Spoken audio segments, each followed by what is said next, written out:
At 3 a.m., I opened my laptop and found a job offer I should have never seen. It promised $15,000 for one task: stay silent. No questions. No speaking. No names. I took the job.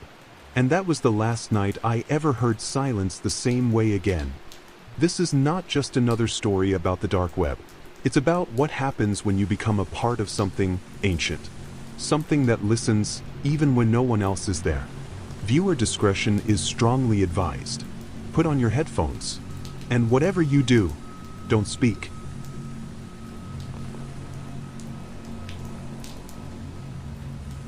My name is Jacob. I'm 27, and this is something I've never shared with anyone, not even my closest friends. But if I don't say it somewhere, I'm scared I'll lose my mind.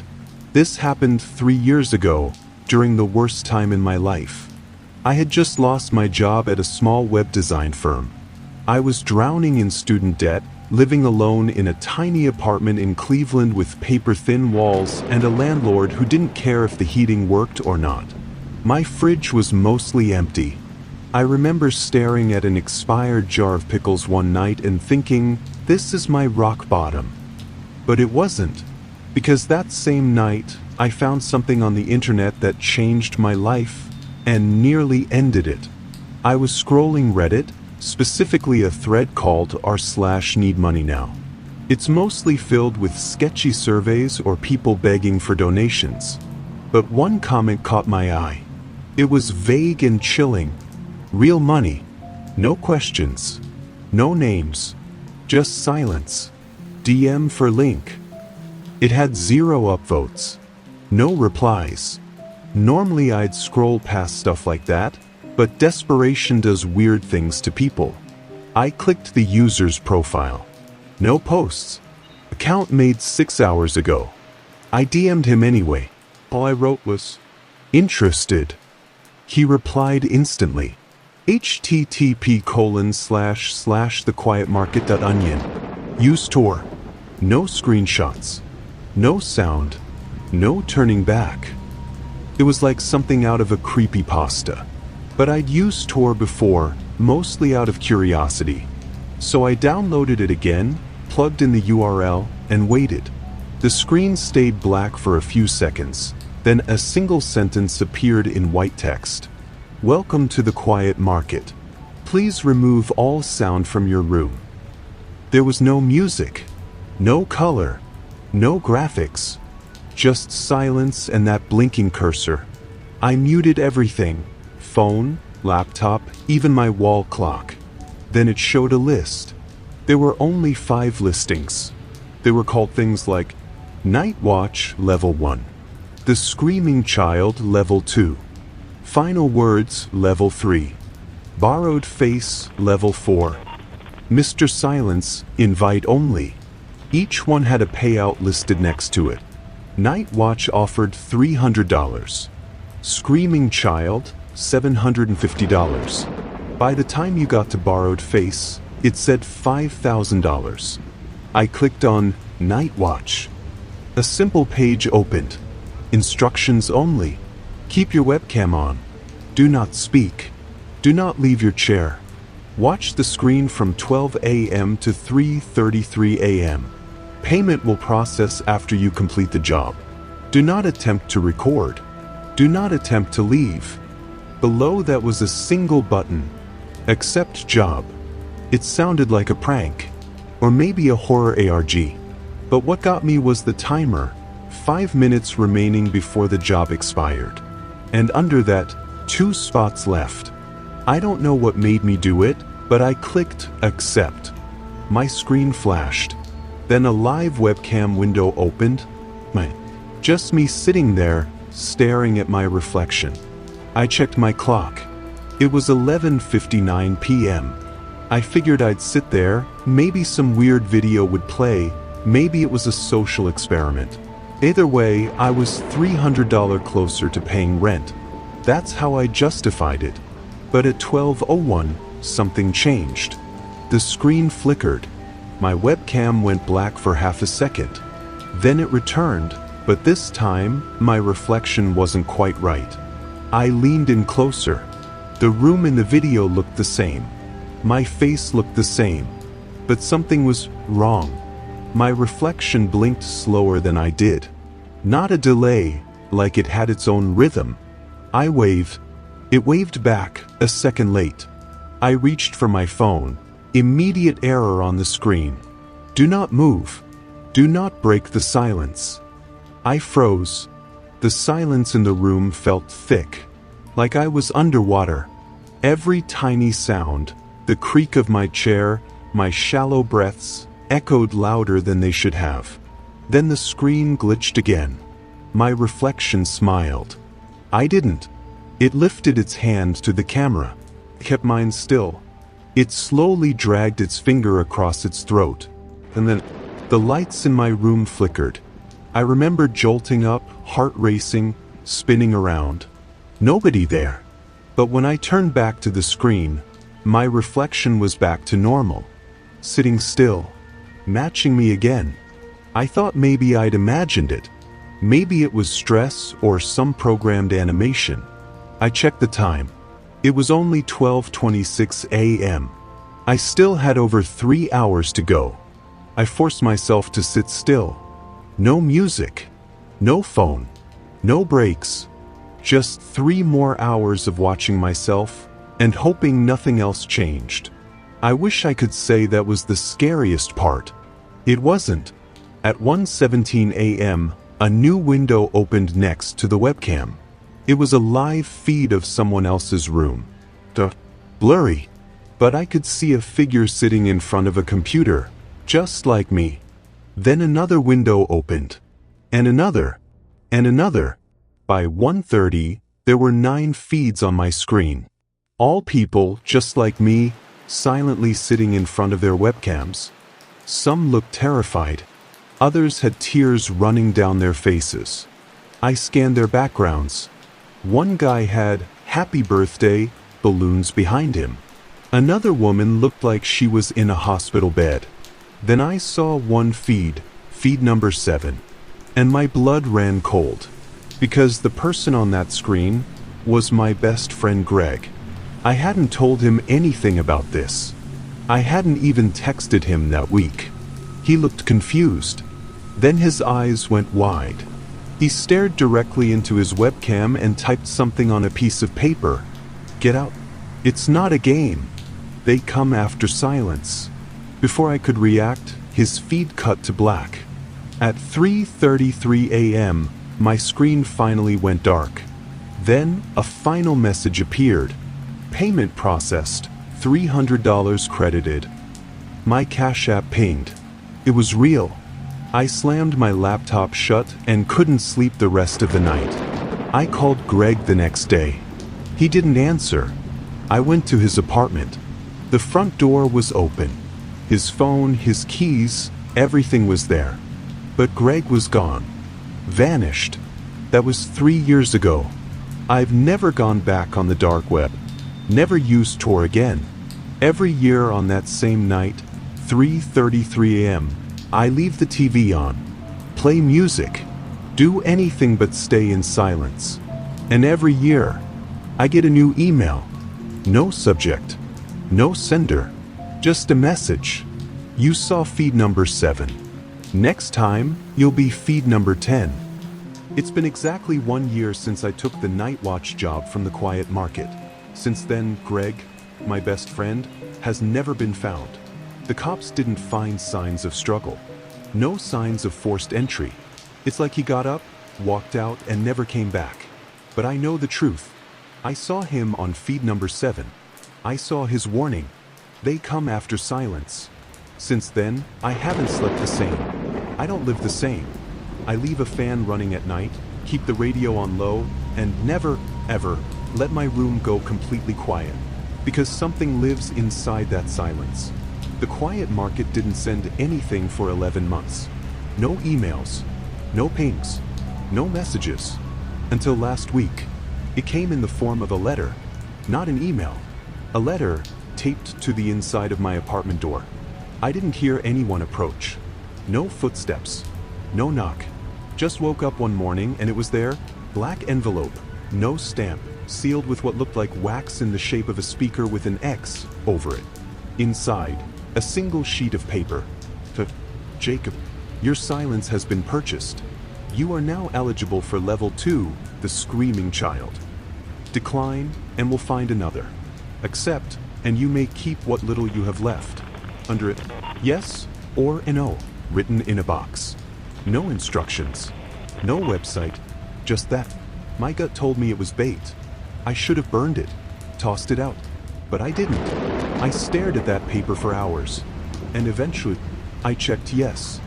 That night, around 1 a.m., the power in my apartment flickered. My laptop turned on by itself. Tor launched automatically, without me touching a single key. The quiet market loaded again, but this time there was no job list. Just static, then a countdown. Session begins in 1 minute and 19 seconds.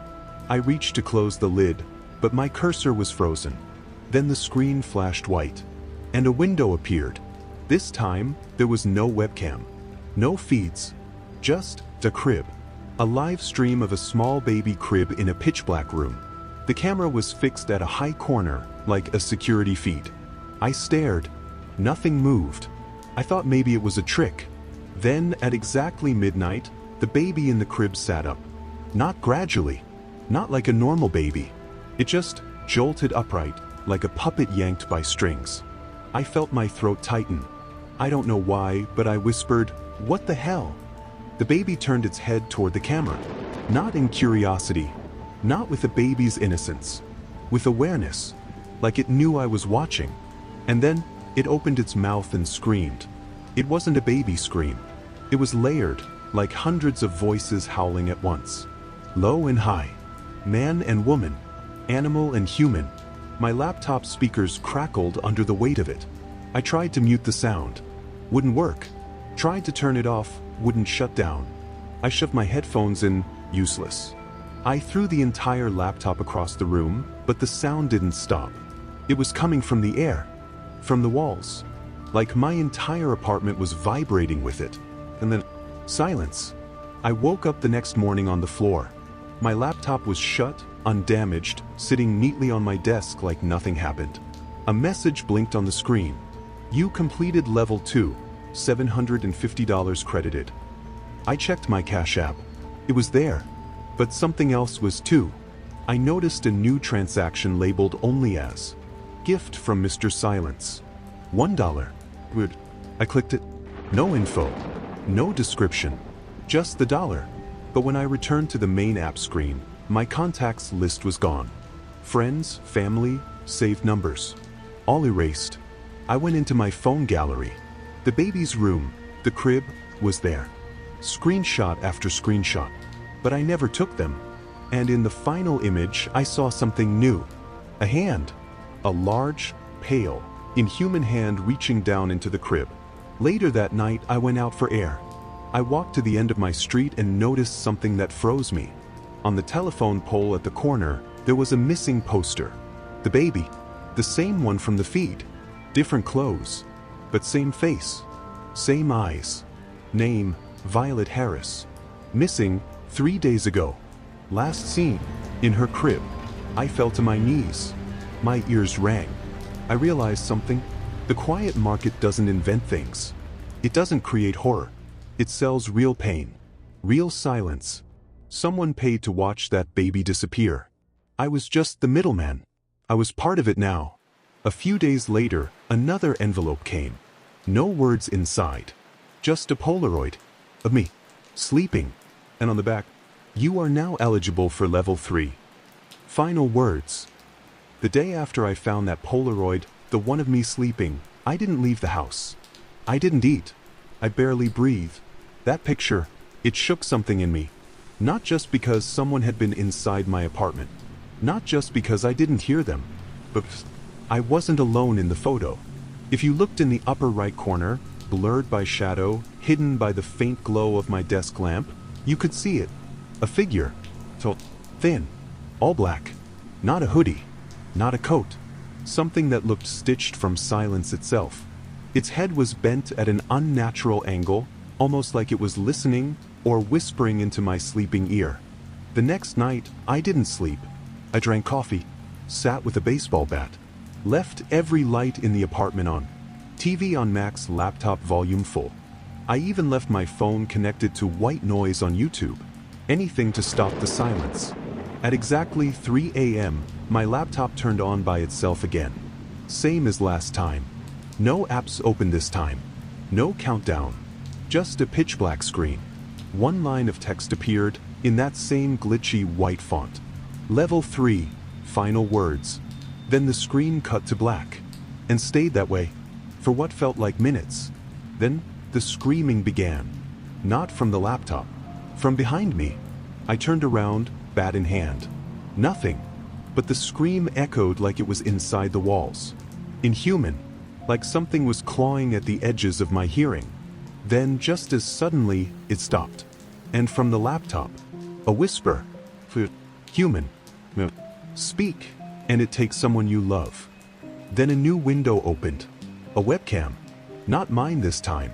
Someone else's. It was an old man, late 60s, sitting on the floor of a dark room, duct tape over his mouth.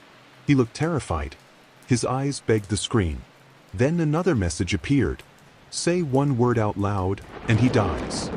I stared. Was this real? Was this a trick? Then the laptop's mic light turned on. It was listening. I didn't speak. I barely moved. After 30 seconds, the feed cut out, replaced by another video. This time, my sister, tied to a chair, crying, gagged. The message changed. Stay silent for 3 minutes, or she vanishes. I felt sick. I clutched my mouth, holding back a scream. My brain was on fire. I watched as the timer ticked down. She struggled. She pleaded with her eyes. And I did the unthinkable. I stayed silent. At midnight, the feed ended. Then, a new screen. $15,000 credited. You are now a listener. You will now hear the things no one else hears. After that, nothing was the same. I started hearing whispers. In the faucet. In the wind. In the spaces between phone rings. I'd be walking down a hallway, and suddenly I'd hear voices inside my head, saying names I didn't recognize, or worse, names I did. Sometimes I'd hear my mom's voice, or Greg's, or the baby's scream, but they were always wrong, always warped, like they were being spoken through something else. Through him. One night I got a final letter. Not digital, handwritten this time. Said, "You've served well. We have chosen you. The market requires your voice now." And beneath that, a note in ink darker than black. Silence is no longer enough. Someone must speak. That's when I realized something. All these levels weren't just games. They weren't jobs. They were recruitment, training. For what, I still don't know. But I feel it. Every time I close my eyes, I hear them. Hundreds of voices calling from beyond the void. And now I speak for them. Not willingly, but constantly. Because when you sell your silence to the dark web, you don't get to buy it back. Last week, I saw someone else browsing the quiet market on Reddit, asking about job listings, looking for something low risk, quick cash. I sent them a DM. I know someone hiring. They replied, "What's the job?" I answered, "Help me make the silence disappear." I never heard back, but I know I will. Because once you hear the silence, it never leaves you. I never went back to the dark web again. But sometimes, when it's quiet, I still hear it, _ the whisper, like someone or something still listening. If you made it this far, you're brave. But this was just one story from the deep, silent corners of the internet. Subscribe now for more true horror tales, ones that lurk in your feed and haunt your mind. You've been listening to Athex Tales. Sleep tight, if you still can.